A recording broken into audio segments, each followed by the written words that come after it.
അടിപൊളിയായിട്ട് ഒരു sweet corn റെസിപ്പിയാണ് കേട്ടോ ഇന്ന് വന്നിട്ടുള്ളത്. ഇന്നത്തെ സ്പെഷ്യലാണ്, അടിപൊളിയാണ്. നമുക്ക് നോക്കാം എങ്ങനെയൊക്കെയാണ് നമ്മുടെ ഇന്നത്തെ റെസിപ്പി തയ്യാറാക്കുന്നത്. അതിന് ഞാനിവിടെ എടുത്തിട്ടുള്ളത് 2 സ്വീറ്റ് കോണാണ്. ആ സ്വീറ്റ് കോണ് നല്ലോണം തൊലിയൊക്കെ കളഞ്ഞ് വൃത്തിയാക്കിയതിന് ശേഷം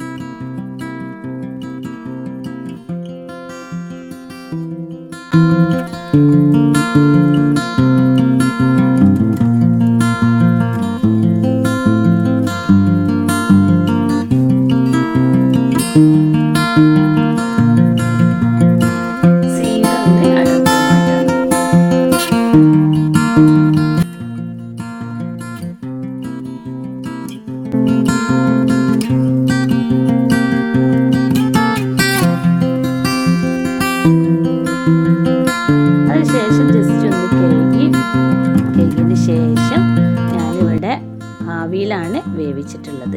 ലേശം ഉപ്പ് എടുത്തിട്ട് ഒന്ന് ജസ്റ്റ് അതിലേക്കൊന്ന് ആഡ് ചെയ്യും. സാധാരണ എല്ലാവരും കുക്കറിൽ വേവിക്കാറുണ്ട്, ഞാനിവിടെ ആവിയിലാണ്. അതുപോലെ വെള്ളത്തിൽ ഉപ്പിട്ടിട്ട് തിളപ്പിച്ച് വാർത്തെടുക്കാനും പറ്റും കേട്ടോ.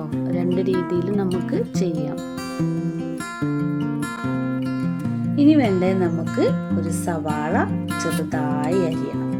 കുനുകുനെ അരിഞ്ഞതിന് ശേഷം നമുക്ക് ഒരു തക്കാളി എടുത്തിട്ട്, ചെറിയ തക്കാളി ആണെങ്കിൽ ആ തക്കാളി ഫുള്ളായിട്ട് എടുക്കാം. അത് നന്നായി ഒന്ന് അരിഞ്ഞ് കുനുകുന അരിഞ്ഞ് ഒന്ന് മാറ്റി വെക്കുക. ക്യാപ്സിക്കം വേണം കേട്ടോ. ക്യാപ്സിക്കം ഞാൻ നല്ലൊരു ക്യാപ്സിക്കം എടുത്തിട്ടുണ്ട്. അതിന് ശേഷമാണ് നന്നായി അരിഞ്ഞെടുത്തത്.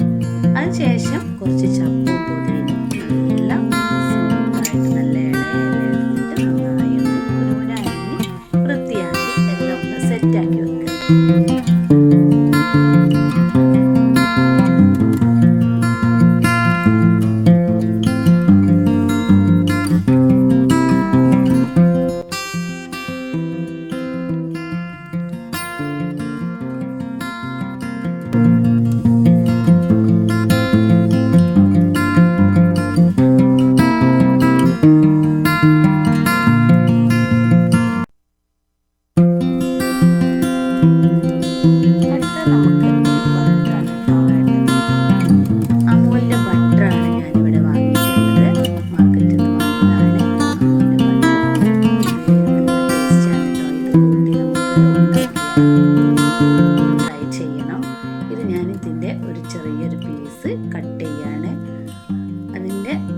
ചെറിയൊരു പീസ് മതി നമുക്കത് ഇവിടെ തയ്യാറാക്കാൻ. 2 കോണിന് വേണ്ടിയിട്ട് ചെറിയ പീസ് മതി കേട്ടോ. അടുത്തതായി നമുക്ക് പാൻ ഒന്ന് ചൂടാക്കണം. ചൂടാക്കിയതിന് ശേഷം നമ്മുടെ ഈ ചെറിയ പീസ് ഒന്ന് മെൽറ്റാക്കാൻ വെക്കണം.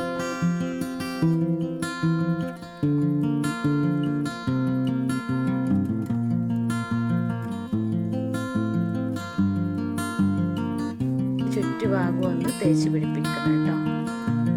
നന്നായി ഒന്ന് മെൽറ്റായിട്ട് വരണം കേട്ടോ. ആ മെൽറ്റായി വരുമ്പോഴാണ് നമുക്ക് എന്ത് ചെയ്യാനുള്ളത്, നമ്മളുടെ കോൺ അതിലേക്ക് നന്നായി ഒന്ന് ആഡ് ചെയ്ത് കൊടുക്കണം. നന്നായി ഒന്ന് മിക്സ് ചെയ്ത് കൊടുക്കുക. ഒരു 5 മിനിറ്റ് തുടരെയായിട്ട് ഇങ്ങനെ നമ്മൾ ഇളക്കിയിരിക്കുക. നല്ലോണം അതിലൊന്ന് പിടിക്കണം. അതിനുശേഷം നമുക്ക് സവാള കൊത്തി എരിഞ്ഞത് അതിലേക്ക് ആഡ് ചെയ്ത് കൊടുക്കാം. സവാള നന്നായിട്ടൊന്ന് ചെറുതായിട്ടൊന്ന് വാടി വരുന്ന ആ ഒരു സമയത്ത് നമുക്ക് എന്ത് ചെയ്യണം, കുനുകുന അരിഞ്ഞിട്ടുള്ള തക്കാളി നമുക്ക് ഇതിലേക്ക് ആഡ് ചെയ്ത് കൊടുക്കണം.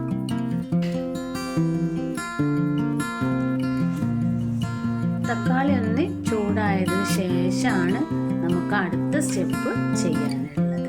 തക്കാളി ജസ്റ്റ് ഒന്ന് നന്നായി എല്ലാ ഭാഗത്തും ഒന്ന് ഇളക്കി വെക്കണം. ജസ്റ്റ് ഒരു ലേശം ഉപ്പ് നമുക്ക് ഇതിലേക്ക് ആഡ് ചെയ്യണം. അതിനോട് കൂടി ക്യാപ്സിക്കം നമുക്ക് ഇതിൽ ആഡ് ചെയ്യണം. ക്യാപ്സിക്കം നമുക്ക് ഇതിലേക്ക് ആഡ് ചെയ്യുന്ന സമയത്ത് തന്നെ നന്നായി ഒന്ന് ഇളക്കി യോജിപ്പിക്കാം. ജസ്റ്റ് ഒരു ലേശം ഉപ്പ് നമുക്ക് ഇതിലേക്ക് ആഡ് ചെയ്യണം. അതിനോട് കൂടി ക്യാപ്സിക്കം നമുക്ക് ഇതിൽ ആഡ് ചെയ്യണം. ക്യാപ്സിക്കം നമുക്ക് ഇതിലേക്ക് ആഡ് ചെയ്യുന്ന സമയത്ത് തന്നെ നന്നായി ഒന്ന് ഇളക്കി ഒക്കെ ചേർക്കണം.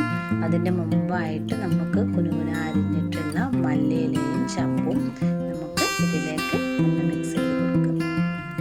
ഇതിപ്പോൾ കാണാൻ തന്നെ നല്ല ഭംഗിയില്ലേ, അടിപൊളിയായിട്ടില്ലേ. ഇതിലേക്ക് ഇനി നമുക്ക് കുറച്ച് മസാലകൾ ചേർക്കാം. ആദ്യം കുറച്ച് മുളക് പൊടി, ഒരിത്തിരി മുളക് പൊടി, അതുപോലെ തന്നെ ചാറ്റ് മസാല, ഇത് രണ്ടും ഒന്ന് മിക്സ് ചെയ്ത് കൊടുക്കുക. നന്നായി മിക്സ് ചെയ്തതിന് ശേഷം നമുക്ക് കുറച്ച് കുരുമുളക് പൊടി ഒന്ന് ആഡ് ചെയ്ത് കൊടുക്കുക.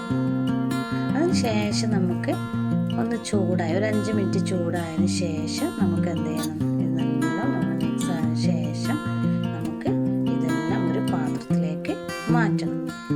ഒരു ബൗളിലേക്ക് മാറ്റിയതിന് ശേഷമാണ് ഞാനിവിടെ ലെമൺ ജ്യൂസ് ആഡ് ചെയ്ത് കൊടുത്തിട്ടുള്ളത്.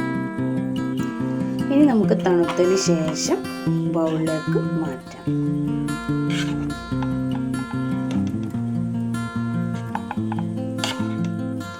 ഞാനിവിടെ ബൗളിലേക്ക് മാറ്റിയതിന് ശേഷമാണ് ലെമൺ ജ്യൂസ് ആഡ് ചെയ്തിട്ടുള്ളത്.